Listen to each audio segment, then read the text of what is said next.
Inside Government. Good afternoon. Thank you for joining us. We are live and we are coming to you live from Broadcasting House. My name is O'Brien Kimani. And of course, this afternoon, our conversation will revolve around streamlining supplies as well as procurement systems in the country. Well, you know for sure that for any meaningful economic development, there must be supplies, there must be procurement.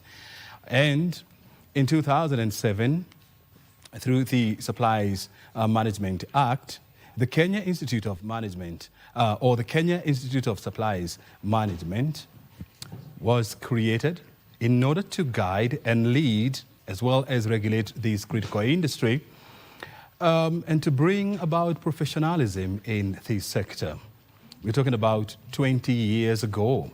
And this afternoon, we shall be looking at the milestones covered in this journey, bearing in mind that the agency is supposed to regulate even professionals in this sector. And just the other day, there was some damning revelation that less than 40% of all professionals in this sector, supply chain professionals, they are registered with Kenya Institute of Supplies Management. And of course, Kenya Institute of Supplies Management is working with various government agencies to try and bring on board unregistered members so that the industry can be well regulated. And some of the most affected, and especially in the public sector, we are talking about devolved units. Yeah. You have some county governments who do not have registered supply chain professionals. And that is compromising the fight against corruption, as well as trying to streamline this critical industry. And we also know that the government has rolled out the e-procurement system, which is supposed to deal with corruption as well as delays in the supply value chain, as well as in the procurement. And of course, it's proper to note that the government spends billions of shillings every year on procurement. So these are the issues that we are going to discuss. And of course, we'll be talking to the chairperson of Kenya Institute of Supplies Management. She'll be giving us perspective as well as policy issues that they are dealing with to ensure that they streamline this critical industry. And we know that, according to the Ethics and Anti-Corruption Commission, procurement is one of the subsectors which are prone to corruption because of the big monies involved, and that's why there's a spirited effort by both government as well as the private sector to try and streamline this sector so that at least the public can enjoy value for money as well as deal with corruption within that value chain. And we know that even the Directorate of Criminal Investigation has taken up this matter to try and see how this sector can be streamlined. We are talking to the chairperson of Kenya Institute of Supplies Management, Madam Sirindi. She's joining us this afternoon. Thank you very much indeed for joining us. First of all, give us a perspective of how the sector is faring at this point. Thank you so much, and good afternoon, viewers. My name is Jennifer Sirindi Mjiru, the chairperson, Kenya Institute of Supplies Management. That is a professional body for all supplies and procurement professionals in this country, both in public and private sector. And I must say Kenya has made strides in professionalizing procurement and supply chain. Mm-hmm. Across Africa, I must say we are among the leading nations in terms of putting structures and frameworks to ensure that procurement, supply chain, project management, service delivery to the citizens is enhanced and is within legal framework. Mm-hmm. KISIM was established in the year 2007 under the Supplies Practitioners Management Act, the SPMA Act. And we've been there for those years. Mm-hmm. But I must say... So we're talking about almost 20 years. Yes, exactly 20 years ago. And we must say most of the developments have been seen the last 6 years also. But currently with a membership of 28,000 members. Mm-hmm. Looks like a big stride, but as we go on, we'll discuss the issues that have brought us here and the gaps that are there. Mm-hmm. But I must say we are doing well as a nation, but there's a lot to be covered. Very well. I mean, I just wanted to look at this from this angle. I mean, from the drugs that you get from hospitals to the bread on your breakfast table to the clothes that you are wearing, virtually everything, has to go through the supply chain system as well as procurement, and more so in government. And that's why this industry is highly critical.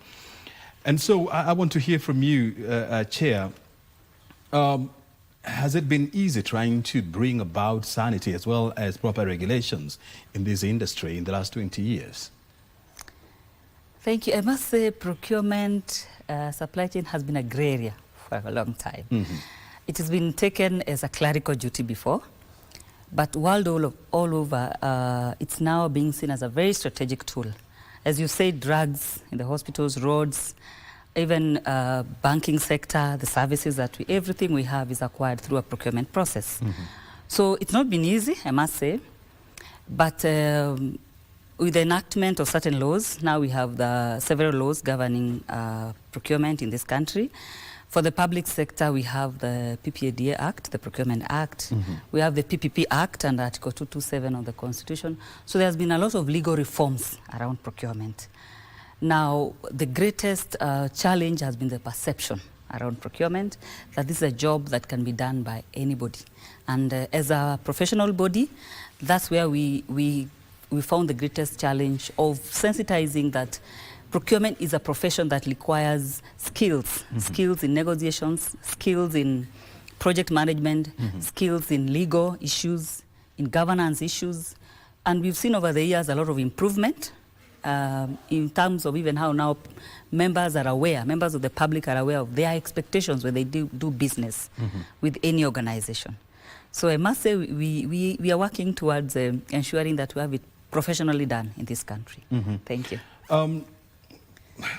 You see, just about 2 weeks ago, the Cabinet Secretary in charge of our National Treasury, John Mbandi, unveiled the country's budget plan for the fiscal year 2026-2027, and part of it, 1.1 trillion Kenya shillings, has been earmarked for development. And when there is development, it means that there are services that have to be procured, there are items that have to be bought, and so you're looking at a significant budget. Mm-hmm. And all this is going to be undertaken by procurement supplies experts, and that's why this sector is very important for regulations, to be tightened, and for professionals to be, to be regulated. So when you look at the current legal system that is in place when it comes to regulating this industry and professionals, where do you see gaps? Indeed, about 60% of the government budget is spent through procurement. Mm-hmm. You've just talked of 1.1 trillion, that is the CAPEX. There's also the operational budget, yeah. Which if you remove the salaries and other OPEX items, mm-hmm. about 60% goes through procurement officers. Yeah. And the biggest gap that has been in this country is that we have about 650 parastatals. 650. And about 30,000 procuring entities, including schools, colleges, TVETs, county commissions, county governments, about 30,000. 30,000. Now, if you look at the registration at the professional body, we are only 28,000 members, with only 10,000 who are active, mm-hmm. and about 5,000 licensed. So that can tell you 19% only are operating with licensed professionals. The greatest undoing of this nation is to have a procurement budget expended by non-professionals. KISIM has a capacity to register. Mm-hmm. What are the risks involved? Yeah, thank you for that. So we are looking at expenditure through persons who are not qualified mm-hmm. to practice, persons that we cannot regulate. Remember, KISIM registers licenses. We train, we ensure there is capacity development, continuous capacity development, mm-hmm. and we also discipline errant members. Of late, we've also partnered with other partners like EACC and Auditor General to ensure that we are building capacity of our members. So the risk involved is that a huge budget, if you look at 20% are the licensed professionals. It means 80% of our procurements are being done by non-licensed professionals. And it's a call. It's a call that in this country we need to professionalize procurement, including the private sector. Mm-hmm. If a private hospital is procuring their goods and services using an unlicensed procurement professional, it means we cannot be able to discipline this person. We are not upskilling them in terms of continuous professional development, and the nation is losing millions. When one professional from any other profession, name it a doctor, makes a professional error, he's only killing one patient at a time. But if a professional, a procurement, who is not licensed, is procuring, say for example, a building to accommodate a hospital, and the building collapses for lack of the correct skills, maybe negotiated with the wrong contractors, or is an errand member who is corrupt, this means millions will suffer. So let's build ethics in procurement. Let's have the right people procuring for our nation, both in the public and private sector. I'll also not leave out digitization. I know government has done a lot. Private sector, most institutions now are embracing digital transformation. There's electronic government procurement now, where we have about 1,500 institutions have come on board. We have counties that we can see a good example. Kisumu County, Murang'a County, they've come on board and they're embracing AGP. So it's an idea whose time has come. We cannot evade digitization of our procurement system in terms of efficiency, in terms of costs, in terms of even data, collecting data, and so that we're able to give more impact. It's gone, the era of checking value in terms of cost only is gone. Now procurement is looking at value, impact to the end, to the mwananchi.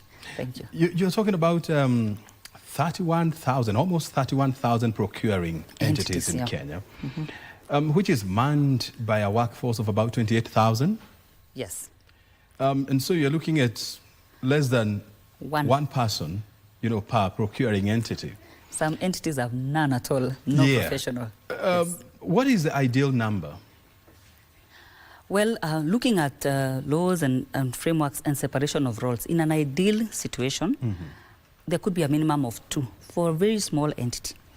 Now, we're also looking at, when you look at digital platforms, we are also having what you call consortiums and agency procurements. The Public Procurement Regulatory Authority, PPRA, has licensed what you call agents who can procure. For example, schools. We have schools that cannot afford a procurement professional. Now, that's where innovations such as digitization will come in, and also the use of licensed agents, because agents are able to procure for several institutions, and they can then hire procurement professionals. So we don't leave anyone behind, but it is the ideal in a big corporate organization, must be a minimum of 2 because of separation of roles. Yes. So you're looking at almost 60,000 professionals in this industry. So why is the number smaller? Is it that people are not being trained, or people are not being registered with KISM?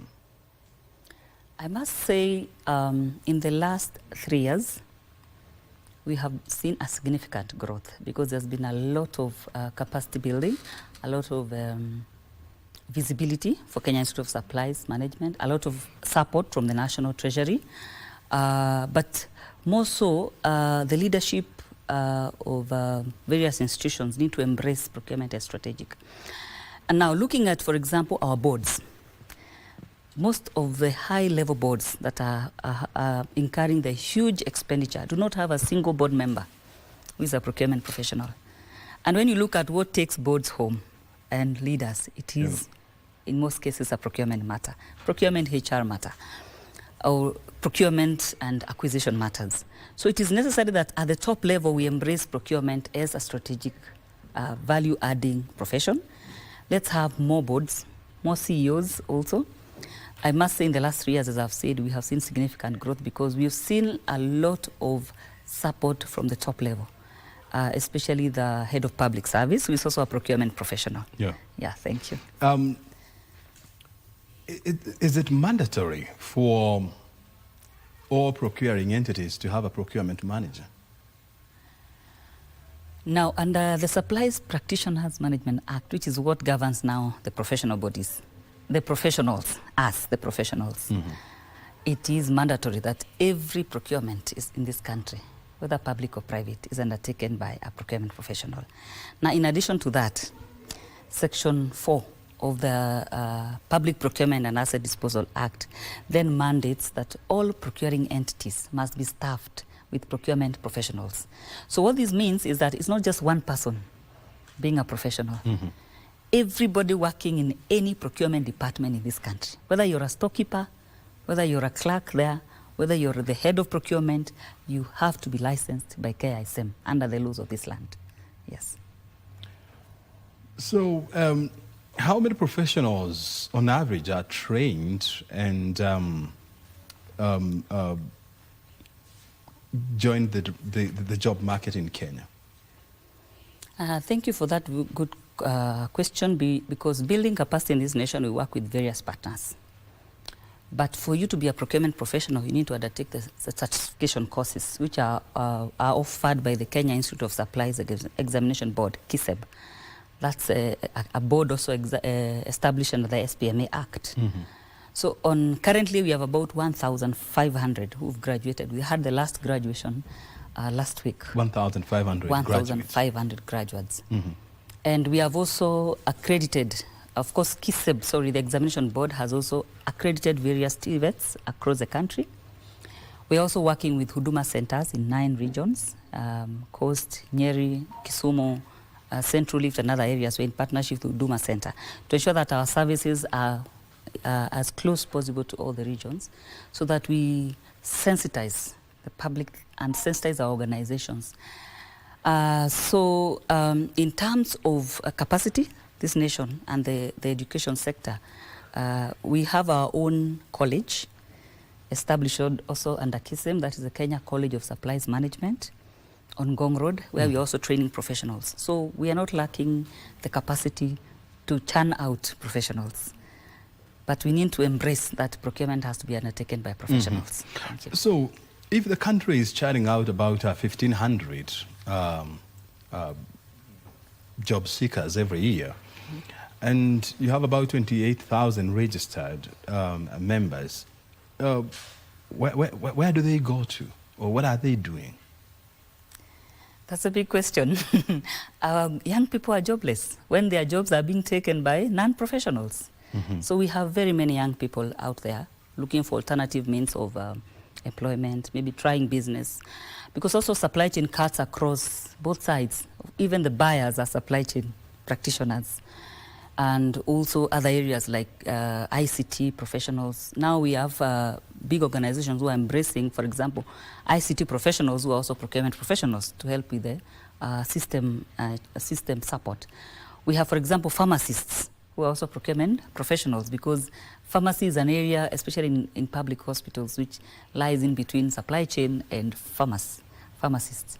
So yes, we have a huge unemployed workforce that is out there trained. So I would implore on all these organizations, let's embrace professionalism. Why are they unemployed? Is it that they're not looking for jobs, or employing agencies do not require their services? Where is the disconnect? As I said, we have over 30,000 PEs. They're still doing procurement, which means they're doing procurement without qualified professionals. So we still have unqualified professionals in our departments. As the institute, we have run various compliance checks. Last year alone, we took about 163 cases to a disciplinary tribunal. So, and that's in last year alone, that gave us a very good growth, because now we were able to enforce. Some counties actually came up and had to recruit qualified professionals, or deploy those who are not qualified, or reskill those who are already having the qualifications. And we're not saying that we fire everyone. That's also another thing, because we have people who've been in supply chain for many years. And the country has also embraced what we call competence-based education.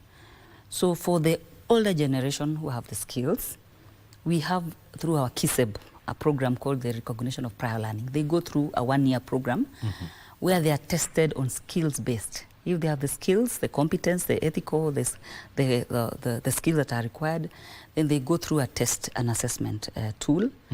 But that's only for very few who are already practicing.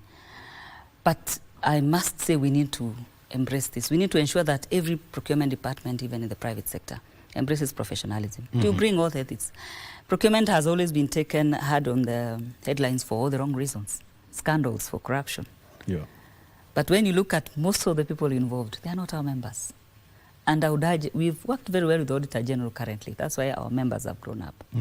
And the PPRA, the Public Procurement Regulatory Authority, because now it is a requirement when you go before the Administrative Review Board, the first question they ask is, whoever took part in the procurement process, whether in evaluation, whether in opening of tenders, whether you're the head of procurement, are you licensed? And we are working very well with these everyone in that partners. value chain is supposed to be licensed? Yes. From the bid opening committee members to the evaluation committee, to negotiation teams, to the contract implementation teams. If you have people in the inventory management, stores, asset disposal, they must all be licensed if you're working for a public entity. Wow. Thank you. You're saying that there are about 35,000 people out there practicing without license.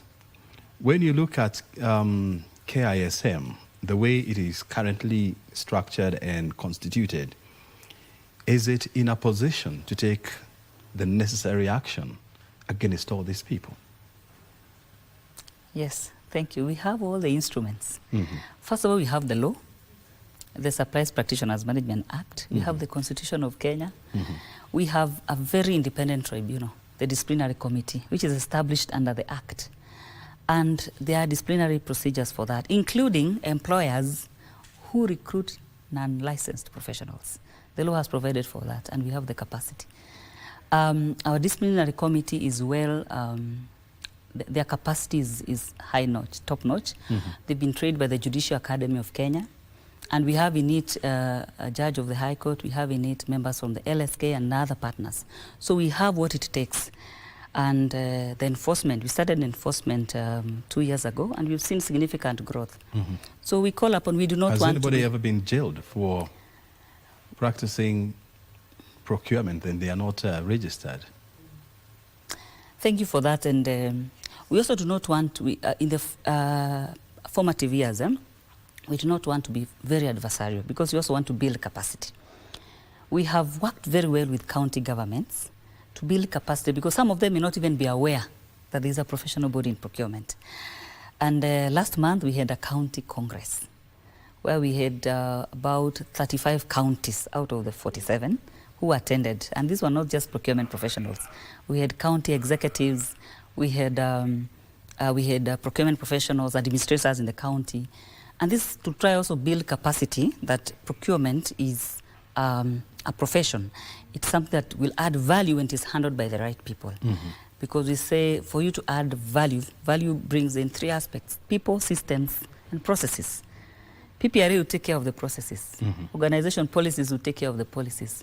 But the people and the systems, that's where we come in. Because also systems is garbage in, garbage out. So we are also not going, we embrace a collaborative approach also. We build capacities. We've held several breakfast forums with CEOs. We've had our national dialogue, which is coming up again in November. We also have awards. We have the SPARS Awards in November, where we recognize outstanding institutions and persons who have been outstanding in matter supply chain in the country. So we are not just looking at the knife, we're also looking at the carrot, where we build capacity as well. Yeah, thank you. What do you do to an institution that has in its inventory procuring officers who are not trained or licensed? Thank you. Now, that is twofold. First of all, we engage the management, because when we do the compliance checks, if you're working in procurement and you're not licensed, we serve the individual member through the disciplinary committee. The disciplinary committee also has powers to summon the employers, that is the institution management. But as I've said, we have institutions that we've mapped out, first of all, for sensitization. For example, schools. There's a national forum going on in Mombasa. You cannot just start arresting school principals before first engaging them and the Ministry of Education to see solutions, because not one solution fits all. For established institutions, we will speak with the management and first serve them for non-compliance as we help them build capacity. We also have institutions who have also approached us. When they come to learn of the existing framework, they approach KISIM and we build customized programs to build capacity for them.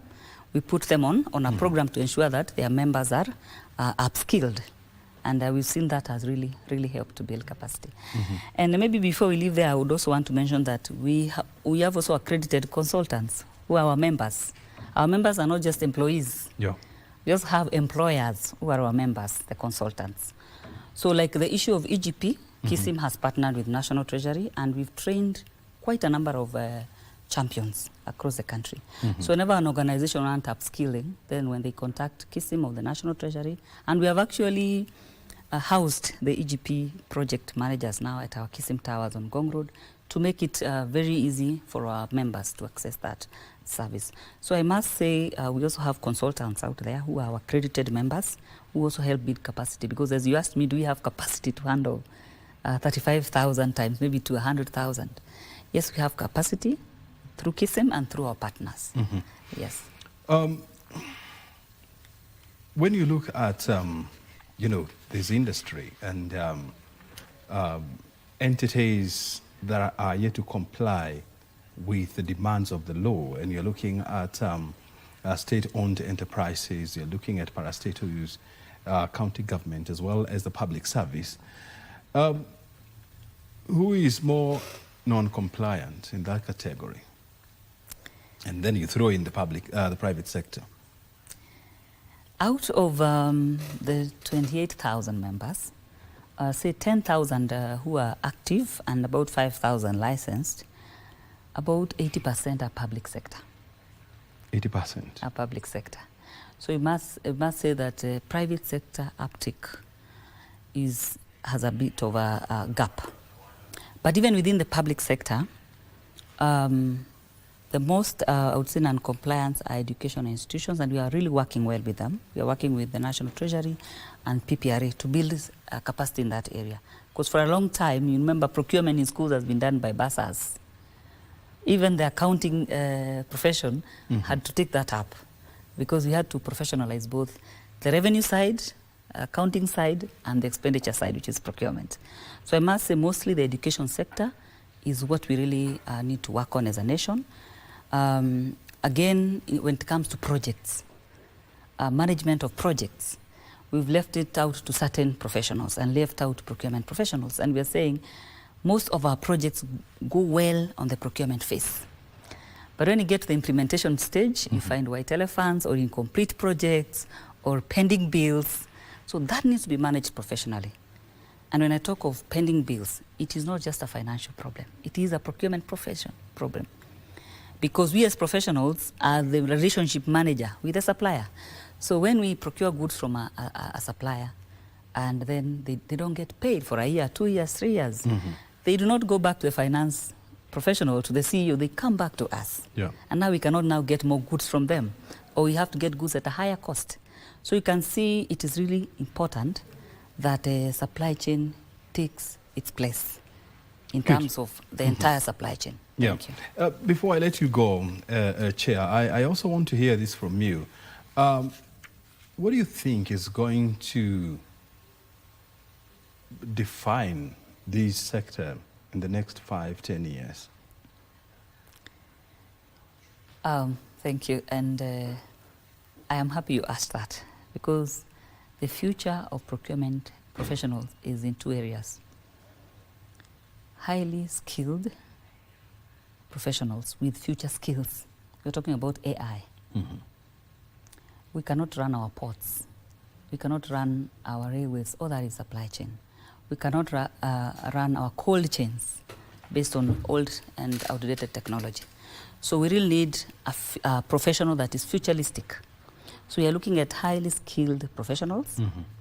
We are looking at high efficiency. I'm looking at, for example, implementing electronic procurement alone. Will save this nation about 30% of our expenditure.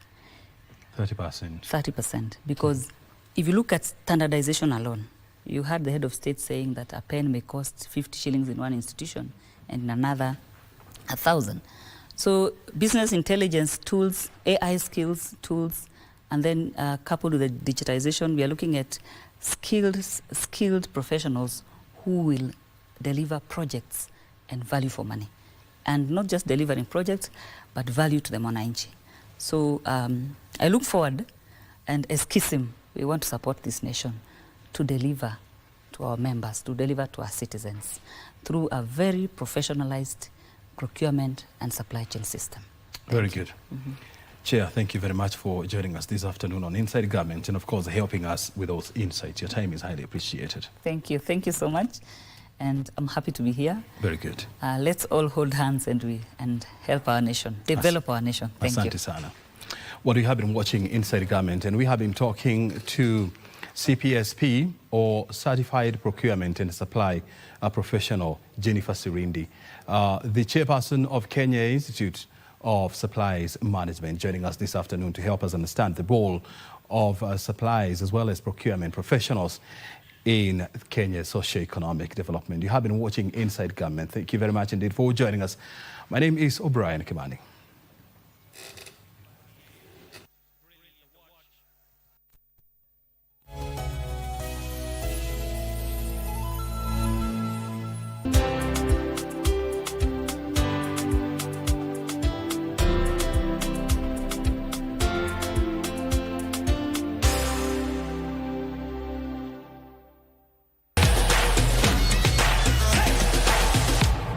My favorite team, probably Spain, because of the star boy Yamal. Yes, so I like the way Yamal plays in Barca. And I'm having hopes that Spain is going to take. And if it doesn't take, probably Argentina. So far, tuna imekuwa fiti. Obviously, masaa ya coach ndio imekuwa tricky. But yeah, tuna imekuwa fiti. Tumeona some good games. So can't really complain. Cha tungoje tuone venye itaendelea kuflow. Best player definitely ni Messi, no doubt. Kuna mtu mwingine ameshine so far. Tunashukuru KBC for that. Najua venye nimeongelea timings ni mbaya. So yeah, KBC really helps a lot with keeping up with the matches. So yeah, thank you KBC for that.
They have learned to survive in the narrow strip between commerce and chaos.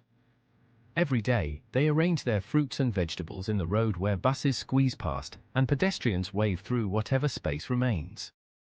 There is no designated market here, no pavement wide enough for both traders and workers. only a daily struggle for space where business and falls inches from moving traffic, and every sale is made against the backdrop of blaring horns, dust, and danger. They are not a statistic, not yet, but in Kenya, the odds are not with them. By the 2nd of December 2025, 4,458 people had lost their lives on Kenyan roads, surpassing the previous year's full-year figure.